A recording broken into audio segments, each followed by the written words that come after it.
If the lighting is trash, I apologize. We have no sun today.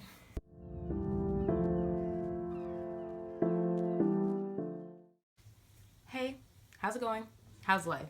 My name is Sophia. Welcome back to my channel. Today is going to be an interesting video type situation.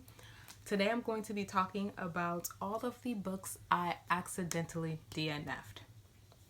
Here's the thing. I am the biggest mood reader. I don't do TBRs. If I try to give myself a TBR, I'll just end up picking up a different book or not reading any of the books on that list at all, which is a struggle. And so I'm literally the type of person to pick up 5, 10, 20 books and read them.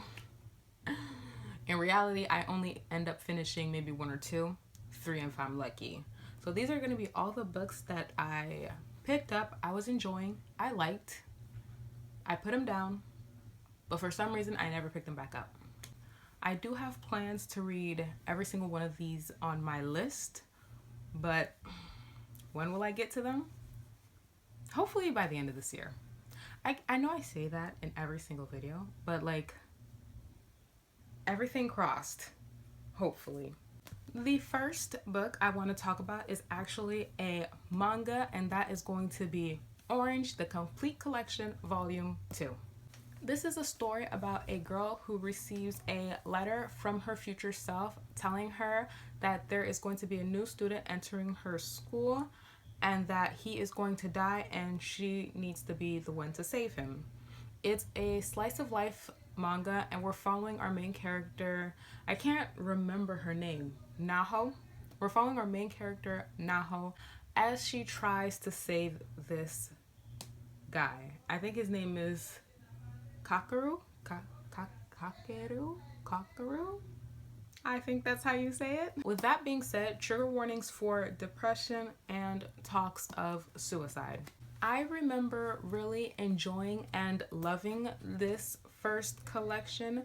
I thought that the relationships were super well done. Each character felt distinct, had their own voice, and I really appreciated that. My only gripe with this series is the portrayal of mental health.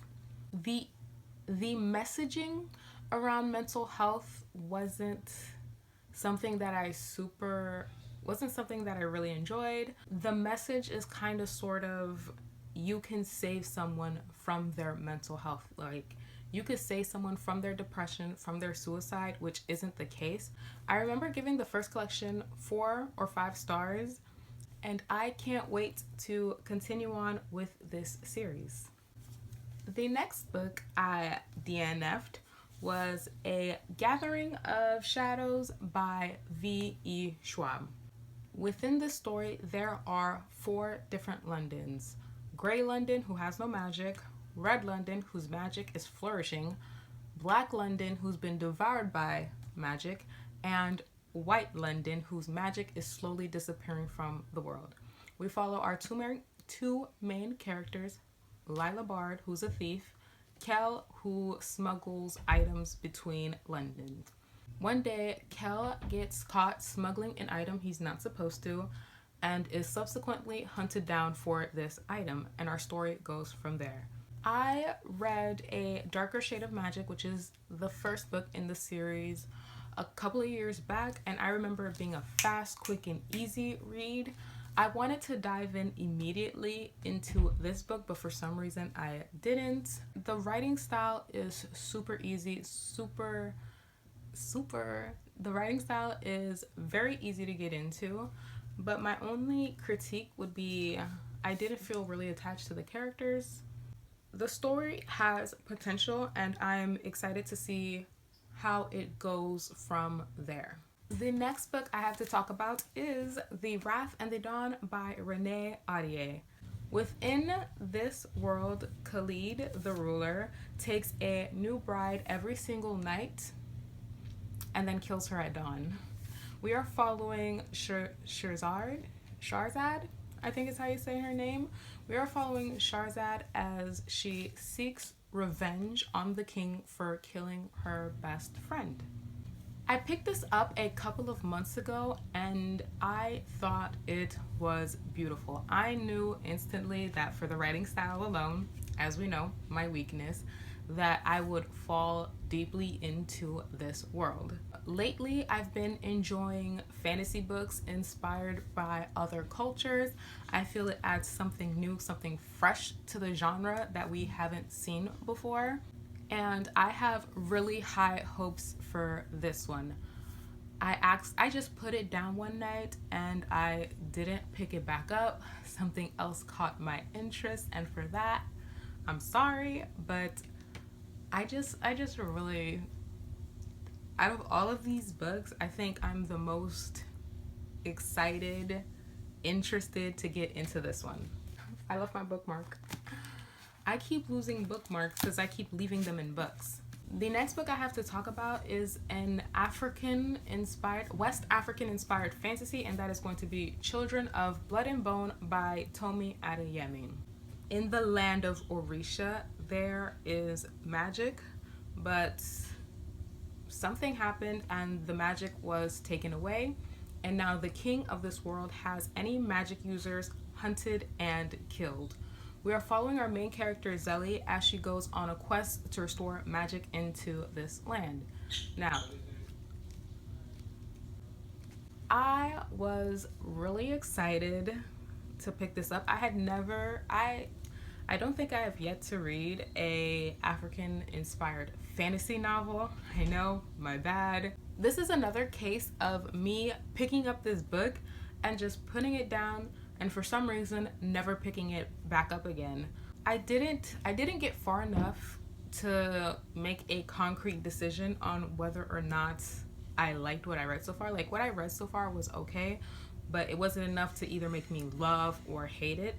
And also, I've heard a lot of mixed reviews about this book, and so that kind of has me hesitant to go back into it, but I'm keeping my fingers crossed. Hopefully I'll like it. The final book on my list is going to be a historical fiction. The only historical fiction one of two historical fictions I own on my shelf, actually. 3. And that is going to be All the Light We Cannot See by Anthony Doerr. In this book, we are following two perspectives. One is a Nazi soldier. His name is Warner. That's what his name is. As he is sent to hunt down the resistance. We are also following Marie Laure, who is a blind girl living in Paris and is forced to evacuate her home when the Nazis take over.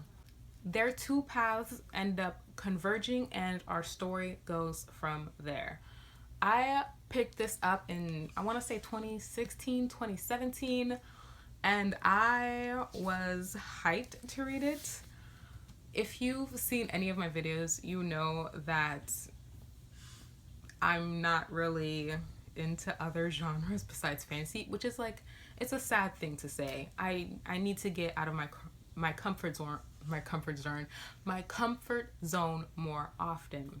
But within 2017, I believe it was, where's the book? Hold on. In 2017, I read Ruta Sepetys Between Shades of Grey, and I loved this book. This is also a historical fiction, I believe, set in World War II. It made me cry. It broke my spirit, and I was just living for it. And so I was excited to pick up All the Light We Cannot See. You know, I was in the mood to have my heart crushed for some reason. But I picked it up, set it down, and just never picked it back up again. This is the only book I'm not sure when I'll get to, because I have to be in a very specific mood for this. So maybe I'll read it during the winter, because that's usually when I'm in the mood for, I don't even know what I'm trying to say. Another reason why I haven't picked up this book is because of the hype. It is a Pulitzer Prize winner. I have not seen not one bad review of this book online, and having a book be so hyped, so critically acclaimed, is kind of nerve-wracking for me.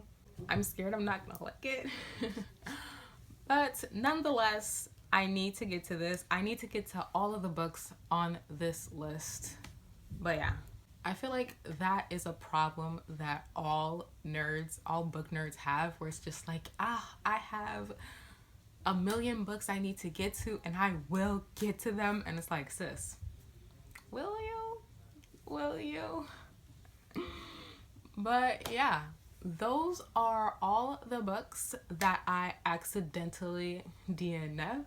Feel free to let me know if you've read any of these books, what you thought of them, which books I should get to sooner, you know. I hope you enjoyed the video. I hope to see you soon with another video, and I will see you later, another day, with another video. I'll just see you another time. Bye.